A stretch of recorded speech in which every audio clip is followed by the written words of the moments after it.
It's Zach Eady with Purdue men's basketball, and you're watching Boilers in the Stands.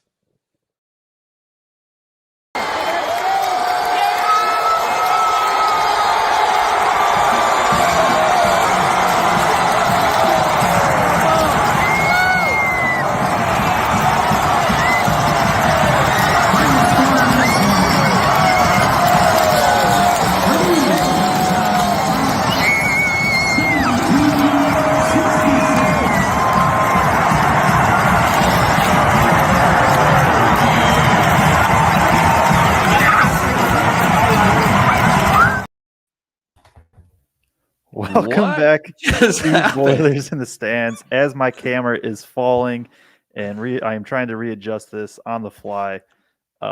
Interesting start here. We are back, Boilers in the Stands. Going to be talking about the guards and wing room. We were going to do two separate shows for a bit. Decided to lump it all into one. So, an interesting intro right there from me. I am Joe Jackson. Joining me, as always, is Kraig Bowers. Kraig, I will throw it to you. How are you doing? I'm doing good today, sir. That was one of the more exciting intros that we've had, I think, to start a show. Do want to give a nod real quick right at the beginning of this show to some special people from Purdue. But before that, we always say this at the end of the show. If those of you guys tuning in, hit that like button early. It does help that algorithm get out so everybody else sees that we're on and that we're live. So they can join as well. But we're going to open up today really quick just by talking about the Purdue Hall of Fame class of 2024 from Purdue Athletics. There were 8 different people who were inducted or going to be inducted this year. First of which was Chukwubuike Nekwe from men's track and field. He went to Purdue in 2016. Some of you guys saw him in the Olympics for Nigeria. He just finished 6th the other day in shot put and was national runner-up when he was in college. Devin Charlton from women's track and field in 2018. She will be competing, I believe, Wednesday in the 100-meter hurdles in the Olympics from Bahamas. Annie Drews in volleyball. Olympic theme here, you guys can tell. She's been killing it for the Olympic volleyball team over there as the leading scorer for Team USA. We've got Bob Ford from men's basketball, who I don't think Joe probably ever watched play. He was MVP of the 1971 team and scored 1,244 points and 648 rebounds in his career. So that's the one men's basketball inductee. Katie Geralds, who we all know, who we've had on the show before. From women's basketball, who was very, very successful in her NCAA career. I think 3-time All Big Ten selection and played in the WNBA for a hot minute. Laura Gonzalez Escalon from women's golf, who was the Big Ten Golfer of the Year, played for a hot minute in the LPGA. Kevin Pilecki from baseball, who was the Big Ten Baseball Player of the Year in 2012 and then got drafted into the major leagues. And lastly, Tim Stratton from football, who was a 3-time first-team All-Big Ten football, named 3 times first-team All-Big Ten, was an All-American, won the first inaugural John Mackey Award winner for the best tight end in all of college football. So just wanted to open up the show with that. Congrats to all of those Purdue former athletes for being inducted or nominated to be into the Purdue Hall of Fame. Yeah, shout out to all of them. Congrats to all of them for all of that you listed off. But yeah, I think from there, if you had anything else off the top of the show that you wanted to get into, throw it out there. Otherwise, we can get into kind of the intro from here. Or not the intro, the players. I thought you would like maybe give me a nod with my great pronunciation of the first name. Just like I really practiced that and watched some videos to make sure I got it right. Nice. Well, congrats on that. Good job. Thanks. But no, we can just jump into player by player now. All right. Yeah. I think my camera's all good. I think everything's all good now. But yeah, so we're going to be talking about the guards and the wing room, just kind of an overview of what we're looking at for this season, what we're kind of thinking. For this show specifically, we're going to be looking at obviously Braden Smith, Fletcher Loyer, then Jakari Harris, CJ Cox, Miles Colvin, and like half of Camden Heide. He's the only one that's going to be in both the wings and the bigs room. Noble SA 408 says pronunciation was impressive. So there you go. Heidi's the only one that is going to be in both kind of this wing group and also the big man group, as he will probably be playing the 3 and the 4. But yeah, aside from that, we'll be just kind of be getting into the players from here. Like Kraig said, because I was also going to make an emphasis of saying it off the top, but hit the like button if you are enjoying this. So Braden Smith off the top, we're going to start with him. Last season, 34 minutes a game, 12 points, 5.8 rebounds, 7.5 assists, 1.6 steals, shot 44.7% from 2 and 43.1% from 3. He's pretty good. It is, I think, kind of going to be my general consensus with him is, hey, this guy might be good. No, he is not Zach Edey made. No, he is not just like big man made, all of that stuff. Like Braden Smith is a wizard with the basketball. And I'm excited to see what he's able to do with it this season. I'll throw it to you kind of first though with Braden and what just thoughts and what you're hoping, things like that. Well, I mean, obviously just an incredibly impressive sophomore season, one of 5 finalists for the Cousy Award, set the Purdue and Big Ten record for the most assists in a season with 292. I did some math, Joe. If he averages 6.18 assists per games and they get 36 games, okay, in each of the next 2 seasons, then he would pass Cassius Winston and become the all-time Big Ten assist leader. He would have to average 8.76 assists per game to catch Bobby Hurley, which is just crazy. That is to think about the number. Now, I think they probably went to the Final Four every year Hurley was there or something too. So they had a lot of games, but on track to be one of the most impressive, if not the most impressive point guard that Purdue has ever had. And I think we're just going to see that trajectory continue. I know there is a lot of chatter from non-Purdue people. I mean, there's plenty that are giving him his roses and expect a monster year from Braden. You see people like Ant and like the Sleepers guy listing him as the favorite for player of the year in the Big Ten this year. But there's also some people out there that think, he's a little bit made by Edey and his assist numbers might drop some, or he might struggle a little bit more to get open shots. I don't know that that's going to be the case personally. I expect to see Braden take that next step and be even more aggressive in terms of hunting his shots. And I think this team with the small ball lineup that we're all expecting is going to run more. And I don't think the assist number is going to get higher, but I don't know that we're going to see it drop. Yeah, I think like my general take with Braden and even just Purdue in general, I got no issue with people being like, hey, wait a minute, like Edey's gone. What's going to happen? But the ones that are just like adamant that he's going to be terrible because Zach Edey's gone and Purdue's going to be terrible, that's the one where I'm just like, I don't get it. Because like you look at what Braden Smith did, and when I think it was early in last season or definitely his freshman season, the biggest gripe kind of with him was the turnovers, especially when teams would kind of hard hedge him and really just put pressure on him. He would turn the ball over, he'd be loose with it. He turned that into his strength. What he'd do, he would just drag the big out and then force the defenses into being 2-on-1 on the weak side. He'd hit a shooter, he'd throw it to Edey, whatever. He took a step in terms of aggression, and that'll be probably the key for this next season. I'm going to look up how many shots. I forget how many shots he took his freshman season compared to last season, but he was more aggressive hunting his own shot. He was very much like, hey, he took that jump of I am like one of the best players there is in the game right now.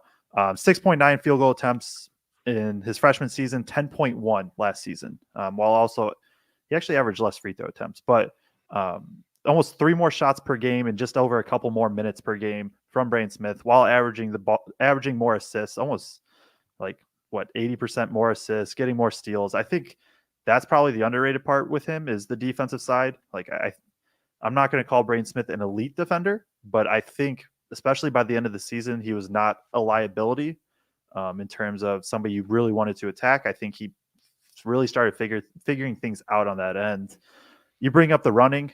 I think that's going to be fun. Like Braden showed it last year. Just grab the ball and go. He averaged almost 6 rebounds a game. Like he's going to get a triple-double this year, I think. I think he's going to do it. As long as Painter just doesn't yank him right before he needs like 1 more assist or something. But I'm super excited to see what he does. Like I think he's the best player in the Big Ten right now. I think there's guys that you can make an argument for, but he's one of those, and I think he's at the top for me. Yeah, and Braden started every single game since he stepped on campus, so he's just owned it. He's gotten better. The one thing that I was a little bit surprised about when I was digging through stats today was that his turnover percentage was basically exactly the same as the previous year. Mm-hmm. But to me, it was a matter of when it would happen. Like last year, it happened in some really bad spots or down the stretch of really big games. I'm sorry, 2 years ago. This past year, his sophomore season, you just didn't see that near as much to me. In critical moments, those things weren't happening to Braden like they did his freshman year. So it's almost like it was, and they did play faster this year, especially early in the season. PJ, you could tell PJ's imprint was on that a little bit, that they wanted to try to play a little bit faster, especially in the first half of the season.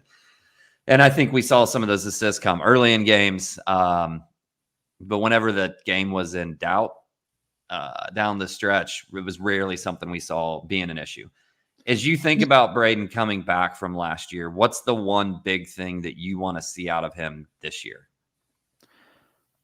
It's just, I mean, and I assume it's going to be the answer for most, but it's the continued aggression hunting his shot. I know I love watching Braden Smith dissect defenses with passing. I love him just being able to make reads that really only he and a couple others in the country can make. Edey's gone. Let's see. Edey took 539 shots last season, not including any sort of foul attempts. So 539 shots, 436 free throws. There's that many shots and free throws being replaced, not counting even Lance Jones, Mason Gillis. There's a lot of shots to be replaced, and Braden Smith has to take his share of them. What about for you?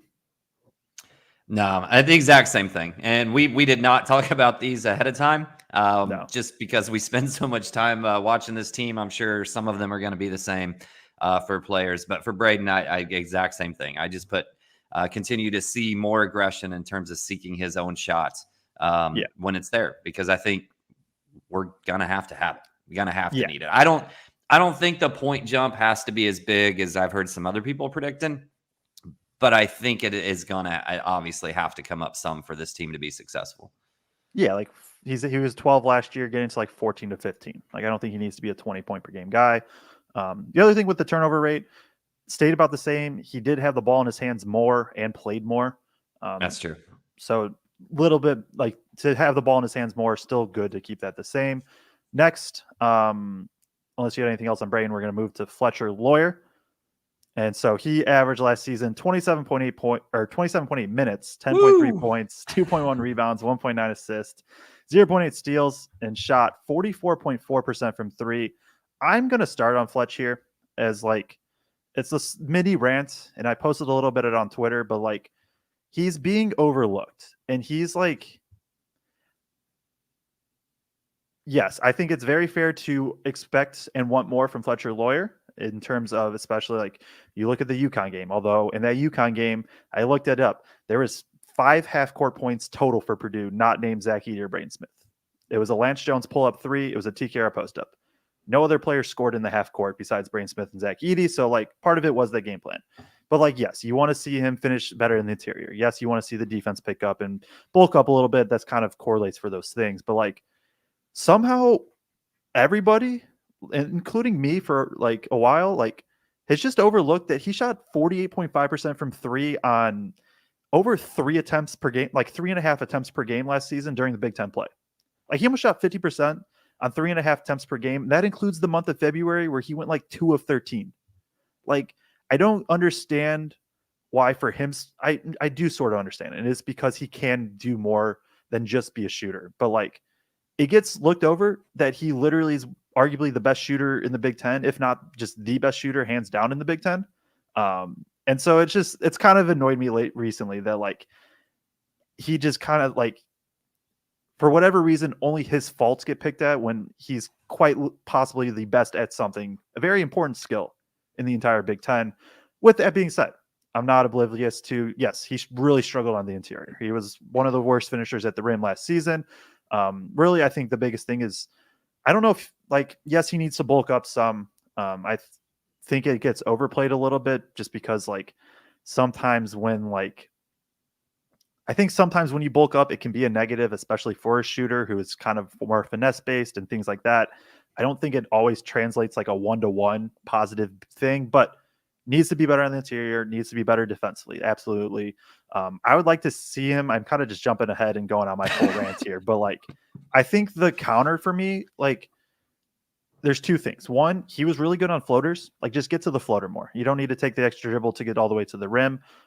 Always. Sometimes, yes, but get to the floater instead. He had good touch on those. The other thing is just passing out of drives. I think if he could just drive and get to 2 feet, and instead of trying to go over a 6'10" guy and his defender, just get to 2 feet and then make the kick out. Whether it leads to an open shot or not, just let that happen.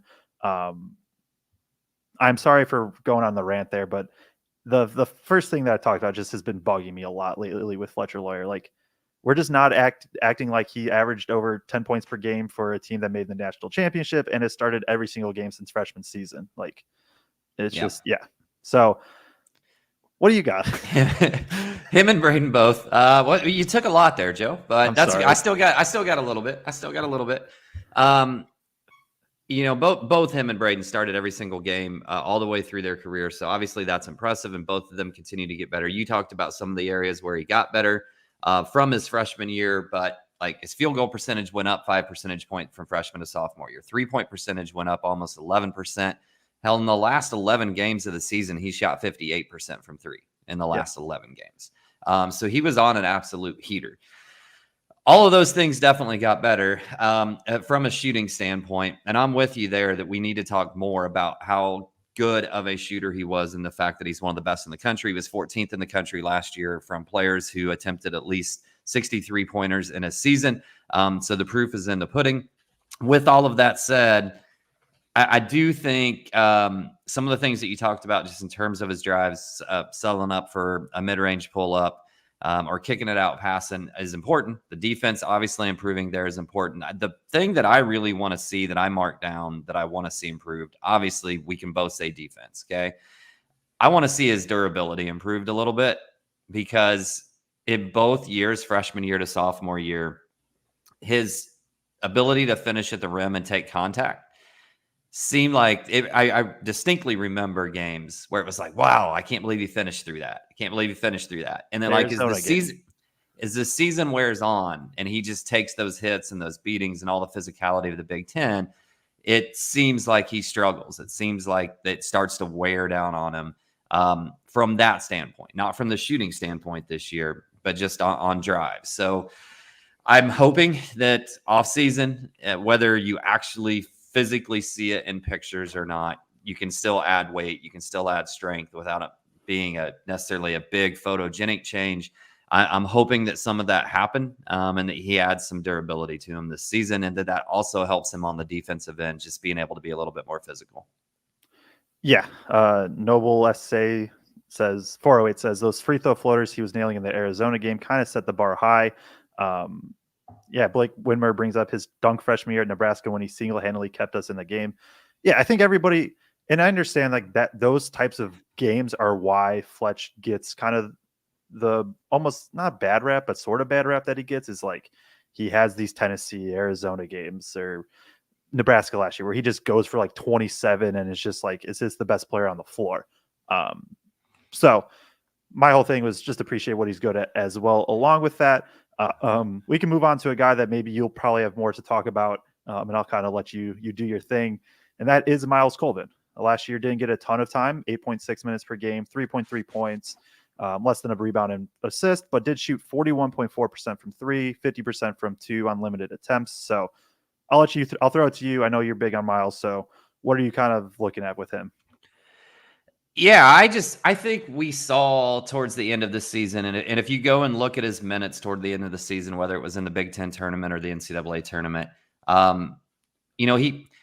he got some minutes early, and then he got a lot of run in that Alabama game in terms of the minutes that he normally gets. And then it kind of dropped off again for another while, and then he got those 12 minutes in the Wisconsin game that kind of felt like Painter was trying him out again a little bit.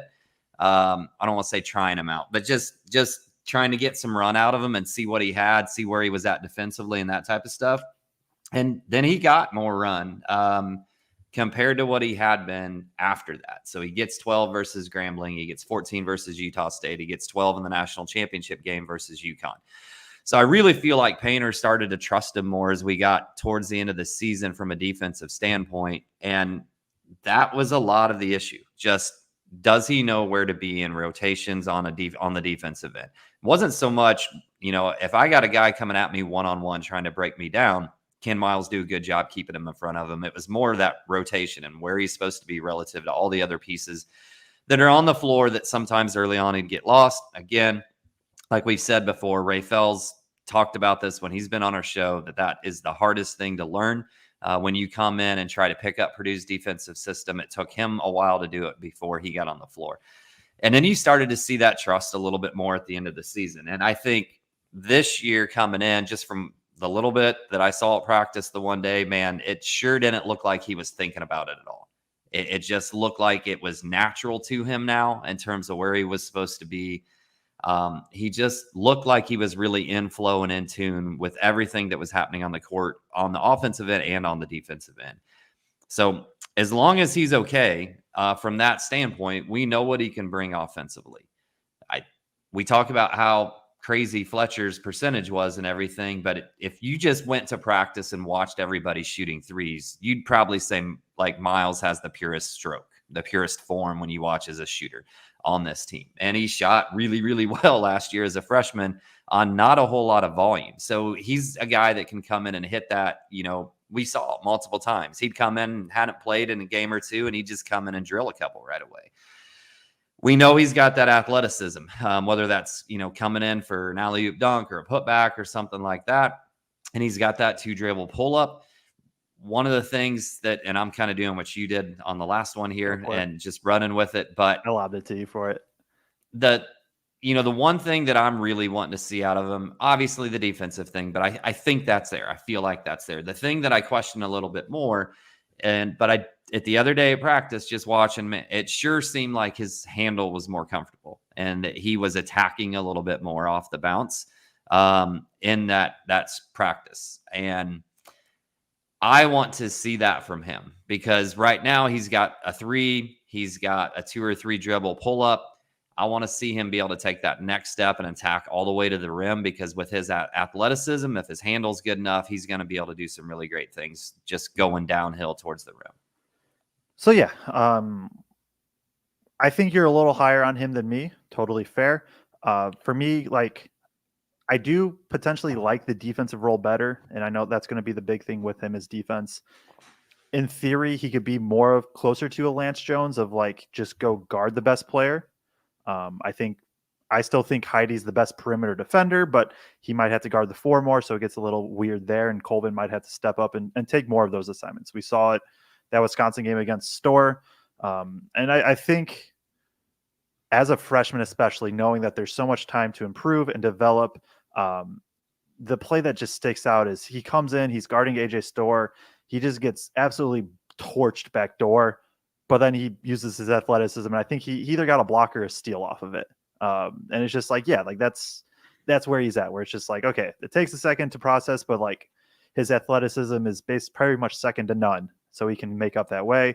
I do think and this is what I've thought even when he was high school, is that for as athletic as he is, I don't think he moves the best laterally. I don't think he's that great of a lateral mover. I think he has kind of high hips, and that's what kind of makes it more difficult. But the raw athleticism, especially if he can just be more of a guy of, hey, just go guard him. I think there's definitely a role for him in that scenario. Offensively, a lot of the same points that you had, right?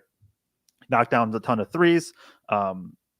Only slight concern is assuming he has a bigger role this year and a higher usage, is that I don't think his jumper is quick at all, but he just jumps so high it doesn't matter. Does that jumper hold come February, March?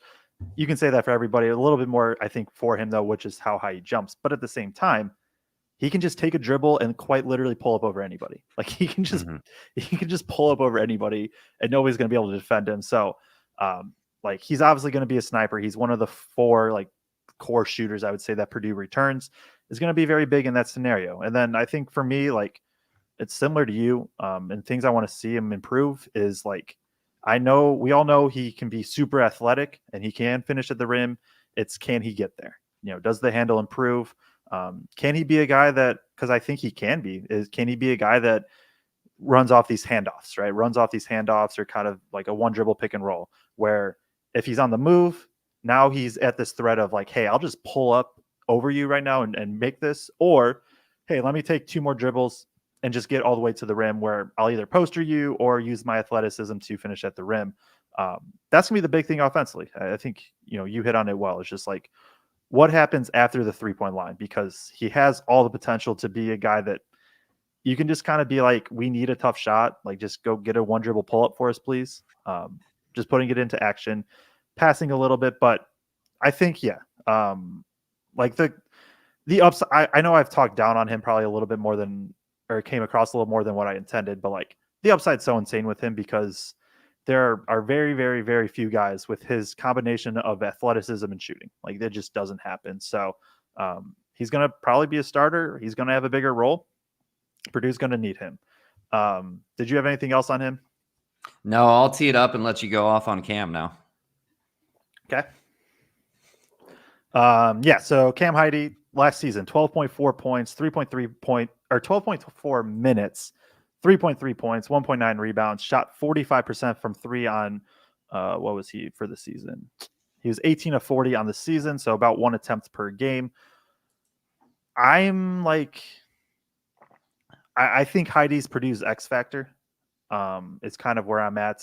Heide, we are going to talk about him next week as well in terms of the big room.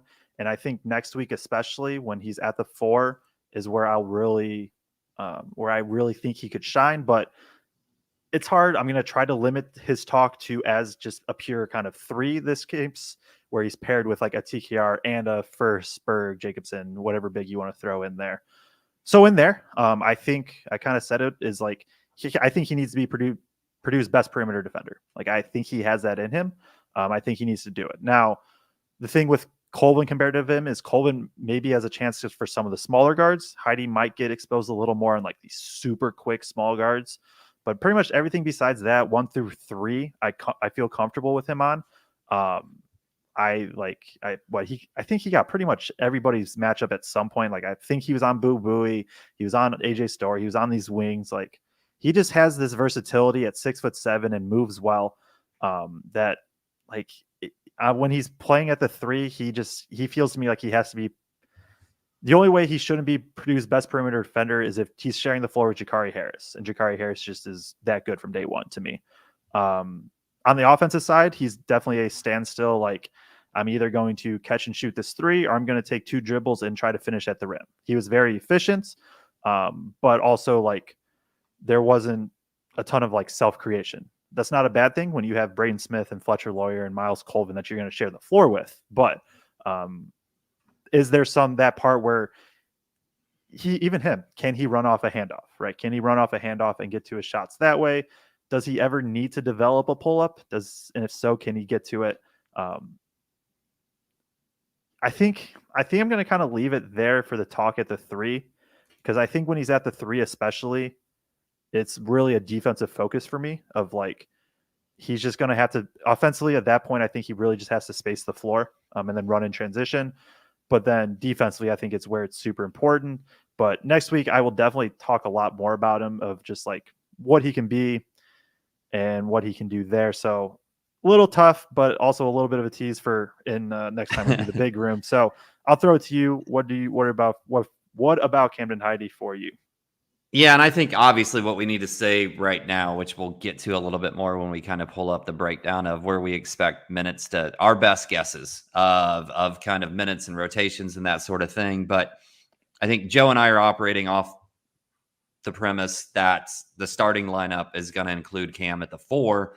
So as we talk about him in this venue, that's maybe 8-10 minutes a game in backup minutes at the 3, essentially, because he's starting at the 4 and then coming over and playing the 3 with a Jacobson or a First or somebody else like that playing down low alongside TKR, or a different pairing of big men down low. I'm really high on Cam. I think he is a kind of a prototypical 3-and-D guy. And the fact that he shoots the 3 ball at a really high percentage, I think he's extremely good defensively. We saw some times where he really crashed the boards and rebounded well, where he got some putback dunks and that sort of thing. I think we can see a lot more of that this year, just because I think there's going to be a need for more people crashing the boards without Zach down there. And I think we'll obviously see that more with him at the 4 even than at the 3. But I expect to see a lot of that. I'm hoping for Purdue fans that means we get to see some major high-flying putback dunks from him as well in that scenario. I guess my one thing, is you were mentioning my thoughts on Miles versus yours and my thoughts on Cam versus yours. I think Cam is going to be extremely important piece.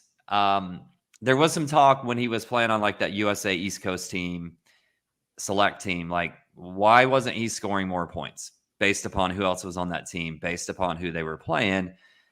And it just goes back to what you were saying about the ways that he scores, right? He's not going to create for himself at this point. At least that's not part of his bag right now. So he's either getting a kick out for a 3, or if he gets that little window, it's a straight line dive to the rim to dunk, or he did have that awesome Dr. J up and under last year as well to finish at the rim, right? There's not much of a mid-range game there. There's not a lot of, I'm going to specifically try to break my guy down and take him to the hole. So I don't know, like in my scenario, and we'll talk more about this later, I think he probably plays more minutes than Miles because of how important he is to this team. But I'm like, my prediction for next year is that Miles scores the ball more than Cam does on this team, because Miles is in there to score. He's a shooter. He can create for himself a little bit more. I think Cam's just probably going to sit around that, 10 points per game range just because of the way he goes about scoring, or the ability and the way that he has to score the ball right now. Yeah, and I think that's fair. I think Heide has more glue man-like tendencies to him. Like, I'll leave it at this, and then we'll just kind of move to the general overall. It's like, in my head, it's like, what if Mason Gillis was just crazy athletic? And that might just be where Cam Heide's at. We're going to move on to just kind of the overall room, kind of minutes rotation. I don't know where we want to go with at this. I know we have a graphic and stuff, but just trying to kind of talk about how we think this room fits together. Now, we haven't talked about Jakari Harris and CJ Cox. If you have not already watched that, we do have full like 30+ minute videos on them breaking down their game and how they fit individually. So those are on Boilers in the Stands on YouTube as well. So go check those out if you haven't already. This is kind of you're in the gray, by the way. I'm the black, you're the gray. Okay. I have to move my camera a little bit without it falling so I can see this. This is the projected backcourt minutes. Anybody that is listening on audio, I'll read it out now. But Braden Smith, we both have, or I have, wait, which one am I? I'm gray, right? You're the gray. Yeah. Yep. I have Braden at 35 minutes, and he has Braden at 34. So at the one spot, we have Braden at 35, 34. We both have Harris at the remaining minutes, 5 for me, 6 for him. I don't think there's a lot of interesting talk with the point guard spot. It's very much just like, how many minutes can Braden Smith handle? How many minutes do they want him to handle?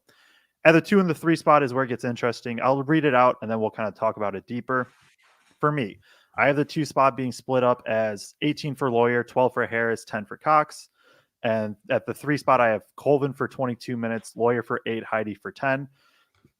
For Kraig, he has 22 for Loyer at the 2, 9 for Harris, 9 for Cox, 24 for Colvin at the 3, 6 for Loyer, 10 for Heide.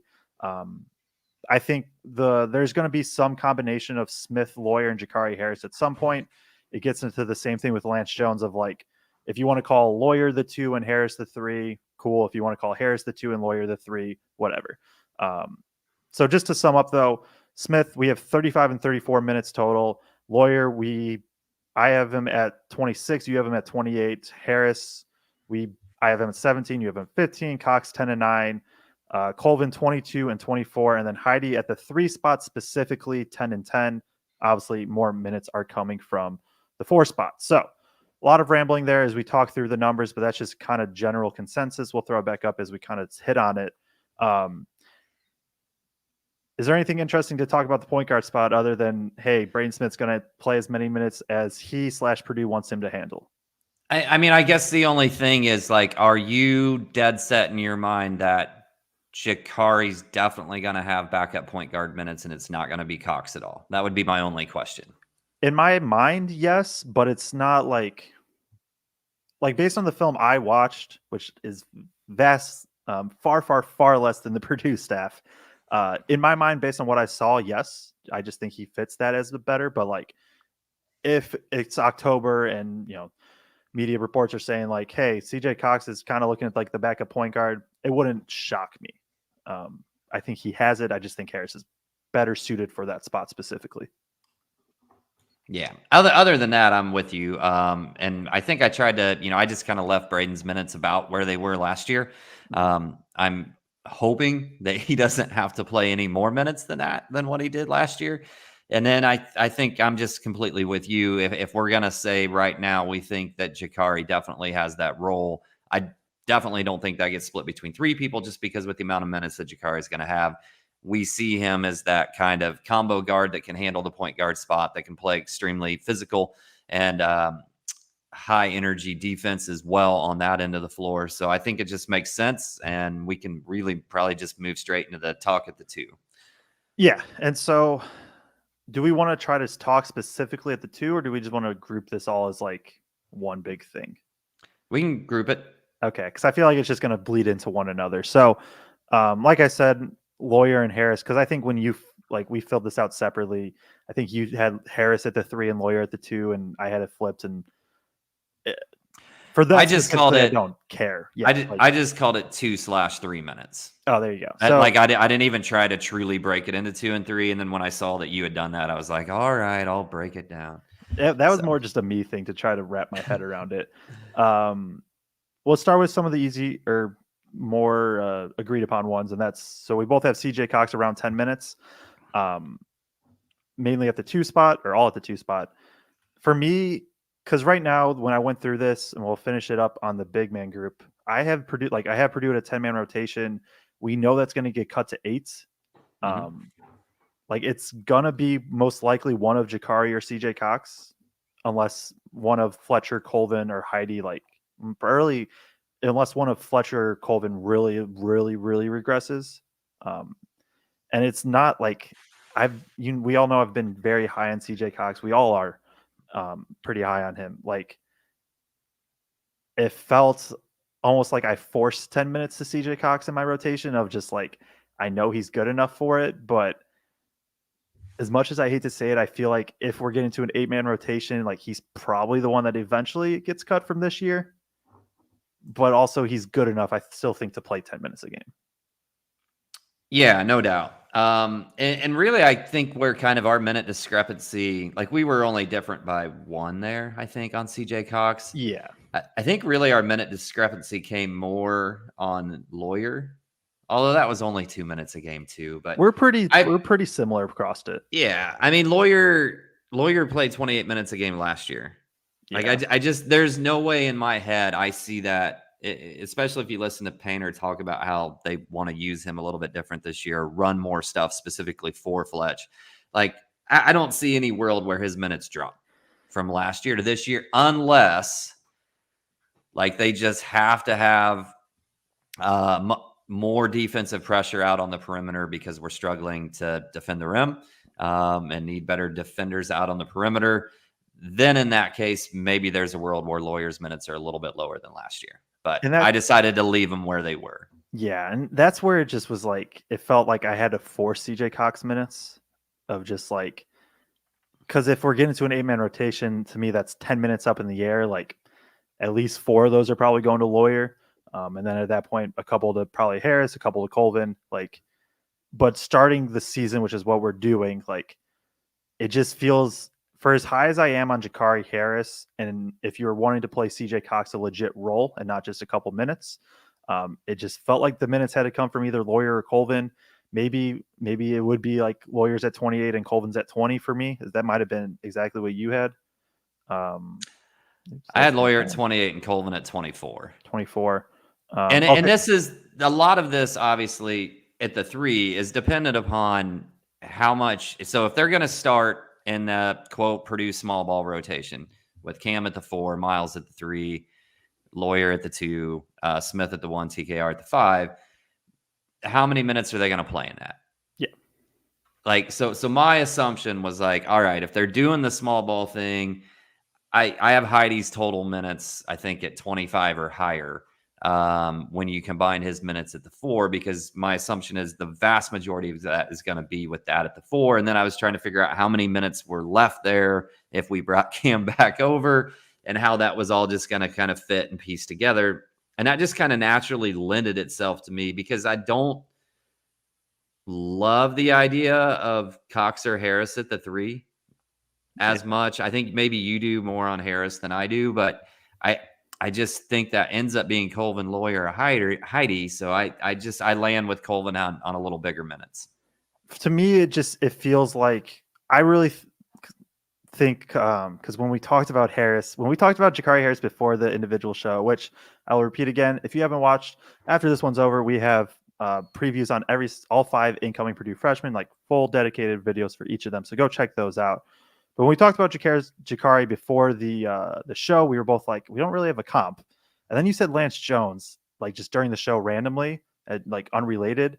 And I was like, oh, like he could fill that role to me. And so the 2-3 to me, just like, it feels like you're playing smaller. Maybe Purdue doesn't want to do that at the guard spot. But like if when TKR is at the 4 and they have a rim protector, then they have some size down there and then they can let that happen. I don't know. I just think, to me, Jakari is going to be too good to not get minutes. But that's going to be, at some point, Loyer has to be at the 3 then also with that. Maybe it isn't the best thing because now you're sticking Loyer on 3s. But Jakari is probably good enough defensively where you can like do the brains on a point guard, Jakari's on the best wing, and Loyer's on the shooter. It's tough. Painter's gonna have a tough time figuring out these rotations. I'll tell you that. Yeah, and the thing that I kept coming back to thinking about the different lineups out here was, man, I really like the idea of Harris out there with the small ball lineup. Yeah, like a lot, just for what he can do on the defensive end, and for what I personally feel like they're going to need from a defensive pressure standpoint out on the perimeter. So I don't know.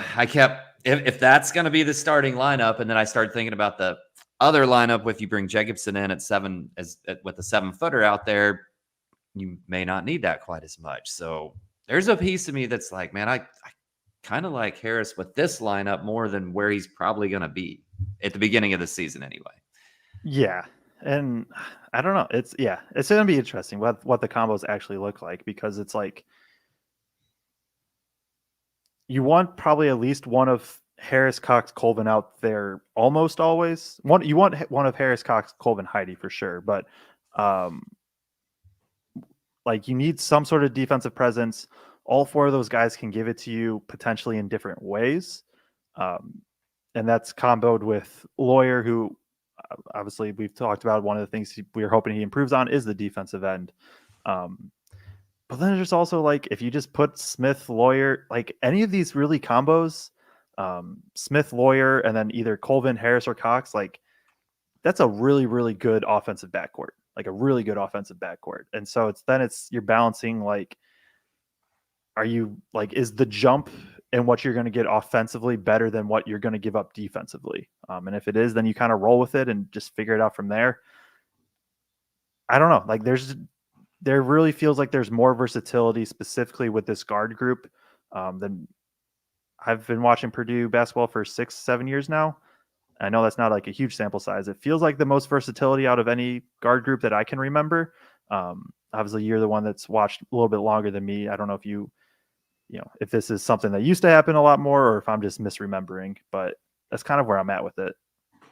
No, I think you're right. I think there is a lot of versatility and a lot of different ways that he can play really 1 through 4, let alone 1 through 3 with this team in terms of, I mean, other than the fact that I think Cam's obviously got to be there at the 4 in that situation. But no, I'm really excited for this season to start. I'm really excited just for like the exhibition games because I just want to see what he's tinkering with and what he's thinking about and how he's going to kind of piece this all together and then watch it develop. And I know I was having some conversation. So I was down at the Indiana State Fair yesterday and had a handful of different people come up and want to talk some Purdue basketball that recognized us from the show and whatnot. And just kind of having that conversation with a couple of people about like, fans are going to have to be a little bit patient this year and let PJ, let Painter kind of fiddle with this and figure out what's going to work. Like, don't expect it to look like it has the last 2 years from the jump. Yeah, not an undefeated non-conference. Like if it happens, it happens, but that shouldn't be the realistic expectation for this team. It's going to be a little bit of a younger team too, in terms of just figuring things out. Lots of new minutes to go around. Like for as much as Purdue does return, I haven't gone through everybody, but Purdue, I have the stats. Purdue returns 54% of their minutes, 46% of their points. Like there's a lot of important players returning, but there's also like not as much production I think as maybe is kind of talked about with is returning. So there's going to be a lot to kind of figure out. I mean, to put in perspective, IU's returning I think 59% of their minutes. I think like 58% of their points. So like, and IU felt like a team that has more roster change, but they're actually returning a larger percentage off of a worse team, yada yada. But yeah, I don't know. Is there anything else specifically kind of with this, how you want to see this guard room work together? Do we, actually, I have one question. I have one. How much do we see like Braden, Colvin, Heide? Do we 1, 2, 3? Yeah. Or is it, if Heidi's in, is it always like Fletch, Harris, Cox?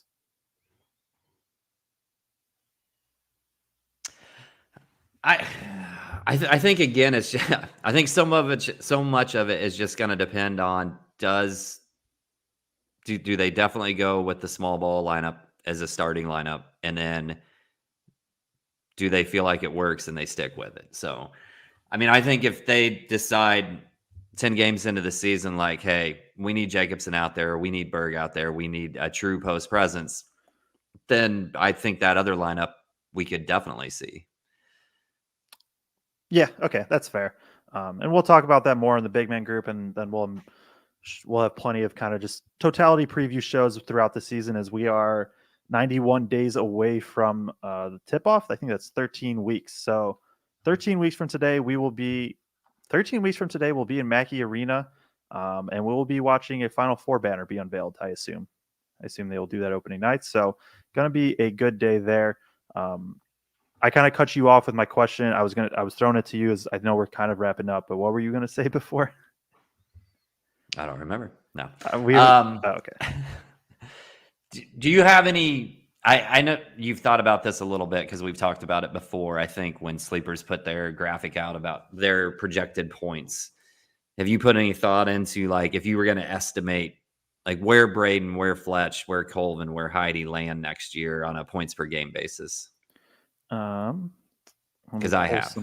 Let me pull. You go first, and then I will kind of give it to you off the top of my head. All right. So for me, I do think Braden takes a jump. I don't know that it's like up to 17 or 18 like some other people are estimating. But I've got Braden at 15 points per game. That would be up a few points from last year, a couple points from last year. I've got Fletcher right around that 13 points per game. I do think we see a big jump from Cam and Miles. I'm putting Cam at around 10 points per game. I think we actually see a bigger jump from Miles just because I think that's going to be more of his role this year. As a scorer, we're going to have guys that can get buckets on the perimeter. So I've got him estimated at 12 points per game, which I know is a pretty big jump, but I'm high on him. And then I got Jakari and CJ both at 4, which might seem a little bit silly, but they do points per game based off the games you actually play in. So like if CJ gets shrunk out of the rotation at some point, they don't divide it by the total games in the year. It's games that they played in. So yeah. So this is one thing I have not prepped. This is purely off the top of my head. I agree I think Braden Smith's 15. Like I think Braden Smith might average like 15 and 7 this year, and maybe like 15, 7 and 7, and just, yeah, that's gonna be fun. I would say Fletch probably jumps to like, actually, hold on. Let me get a calculator going so I'm like somewhat keeping my assumptions in check. Okay, I'll put Fletch probably at like I think he takes a jump to like 13. I think some of the interior stuff is going to just regress to more of the mean of like he's a little bit better than probably what he was last year. Maybe the 3-point shooting dips a little bit, but a little bit more volume, a little bit more minutes, even though I projected him for less. So I'll put him at 13. Out of this guard group,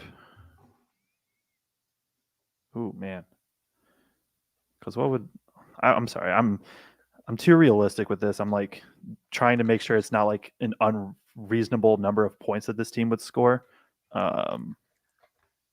Yeah, okay, that could work. So I think Heidi's probably going to be my guess would be about 7. 7 to 8. No, I'm going to go with like 8.5. I'm basing that on a lot of like the Mason Gillis role, but I think he gets more minutes than that. So I'm going to go like 8.5 for him. I do think Colvin's probably going to be in that like 8-ish range as well. No, Colvin will probably score a little. I'll go Heide 8.5 and Colvin 9. And then to me, Harris probably is going to be like 6 and Cox is going to be like 4. Is kind of where I'll stick at as I did that off the top of my head. It sort of checks out. We're going to rock with it. I think like Harris is the guy to me that's going to threaten everybody besides Braden for minutes. Like he's the one guy that's just like, I think there's the real possibility of him being like, hey, he just is going to have to get more and more minutes, whether it comes from Fletch or Colvin, or takes, kind of CJ Cox out of the rotation. Like he's the guy that I think does that. And so I think getting to that 5 to 6 point mark isn't unreasonable for him for how I think his role will be used. But yeah, that's kind of where I would stick everybody at off the top of my head right there. Yeah. I mean, in reality, we're pretty close. I got my Cam and Miles both up about 1.5 to 2 points from what you did, and a little bit lower Jakari wise. Just because I think Jakari plays a ton, or not a ton, but a ton for a freshman on a team that has as many people returning as they do. I think he gets significant minutes. I just don't know that like that scoring really is going to be a huge role for him and what he provides this year. So we did have one starred comment from Jeff Parks that asked if Fletch's 3-point percentage dropped this season. I think there will be a direct correlation between Fletch's 3-point percentage and his minutes. I would say obviously that could happen, but also like the length of time that you would have to see a drop in Fletch's 3-point percentage before like the coaching staff at Purdue would give up on it coming back. It would take a long time. I think you'd have to see a very long slump.